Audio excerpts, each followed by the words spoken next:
Tesla company के प्रमुख और अरबपति उद्यमी इलॉन मस्क ने कहा है कि वह कार्बन को सोखने की सबसे अच्छी तकनीक के लिए $10 करोड़ का पुरस्कार देंगे। हालांकि इस तकनीक पर कई देशों में काम चल रहा है और काफी हद तक सफलता मिल भी रही है। आइसलैंड ने एक संयंत्र लगाया है। आइसलैंड का यह संयंत्र 50 टन कार्बन डाइऑक्साइड सोखता है और इसे इकट्ठा करता है। अब कार्बन को सोखने की क्षमता बढ़ाकर 4000 टन तक की जा रही है। कंपनी 8 कार्बन कलेक्टर स्थापित कर रही है। हर एक कलेक्टर मोटे तौर पर एक शिपिंग कंटेनर के आकार का होता है। इस संयंत्र में लगे पंखे एक विशेष फिल्टर की मदद से कार्बन डाइऑक्साइड को अलग करते हैं।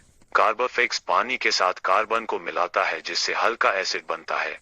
इस एसिड को बाद में जमीन में 800 से 2000 मीटर नीचे बेसॉल्ट चट्टान में पहुंचा दिया जाता है। कुछ समय बाद यह एसिड चट्टान में बदल जाता है। ग्रीनपीस यूके ने भविष्य की संभावनाओं की एक रिपोर्ट में पिछले महीने डीएसी टेक्नोलॉजी पर संदेह करते हुए कहा कि वे शुरुआती चरण में बेहद महंगी है। इसका भविष्य काल्पनिक है। यूएन वैज्ञानिक रिपोर्टों में कार्बन के डायरेक्ट कैप्चर को जियो इंजीनियरिंग के तौर पर माना गया या जलवायु परिवर्तन के खतरों से निपटने के लिए पृथ्वी की प्रणालियों में बदलाव के तौर पर देखा गया, जो इसे काल्पनिक तकनीक की श्रेणी में रखता है। हालांकि जो भी हो, पर्यावरण की खातिर इस साल लाएं जीवन में ये बदलाव। कार की जगह साइकिल, हर दिन ना सही तो कम से कम हफ्ते में एक दिन अपनी कार को घर में ही रहने दें। पेट्रोल का खर्च तो बचेगा ही, कार्बन डाइऑक्साइड उत्सर्जन भी कम होगा। शोध दिखाते हैं कि यदि एक व्यक्ति भी कार का इस्तेमाल बंद कर दे तो सालाना 2 टन CO2 उत्सर्जन कम किया जा सकता है। यानी आप खुद अपनी हवा साफ कर सकते हैं। पर्यावरण की खातिर इस साल लाएं जीवन में ये बदलाव। प्लेन की जगह ट्रेन। वैसे तो कोरोना के कारण उड़ानें यूं भी कम हो गई हैं, लेकिन अगर आपको कहीं सफर करना ही हो तो प्लेन की जगह ट्रेन की टिकट कराइए।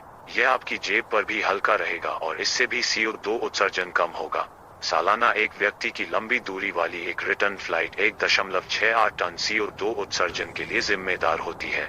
पर्यावरण की खातिर इस साल लाएं जीवन में ये बदलाव। नॉन वेज की जगह वेज। आप जो खाते हैं उससे भी आपका कार्बन फुटप्रिंट निर्धारित होता है। दुनिया भर में जितना CO2 उत्सर्जन होता है उसका 1/4 हिस्सा मीट इंडस्ट्री की देन है, जहां 1 किलो बीफ की पैदावार में 60 किलो ग्रीन हाउस गैसों का उत्सर्जन होता है।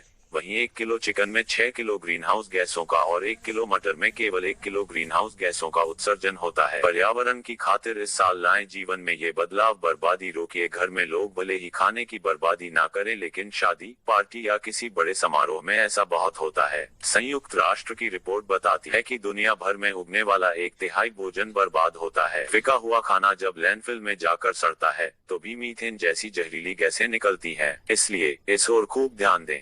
पर्यावरण की खातिर इस साल लाएं जीवन में ये बदलाव। पौधे लगाएं। जरूरी नहीं है कि पर्यावरण को बचाने के लिए पेड़ ही लगाने हैं। आप अपने घर की बालकनी में कुछ फूल वाले पौधे भी लगा सकते हैं। ये भंवरों और मधुमक्खियों को आकर्षित करेंगे, जो खाद्य श्रृंखला के लिए बेहद अहम है। साथ ही चाय पत्ती और फल सब्जी के छिलकों को फेंकने की जगह इनमें खाद की तरह इस्तेमाल किया जा सकता है। पर्यावरण की खातिर इस साल लाएं जीवन में ये बदलाव। फास्ट फैशन से बचें। यह शायद सबसे मुश्किल बदलाव होगा, लेकिन सबसे जरूरी भी। एक जमाना था जब लोग किसी भी खरीदे हुए कपड़े को सालों साल चलाते थे, लेकिन अब ब्रांडेड कपड़े भी इतने सस्ते मिलने लगे हैं कि लोग कुछ बार ही पहन कर इन्हें फेंक देते हैं। ये फेंके हुए कपड़े दुनिया के कुल कार्बन उत्सर्जन का 10% हिस्सा बनते हैं। इन तरीका को अपनाकर आखिरकार हमें लाभ ही होगा।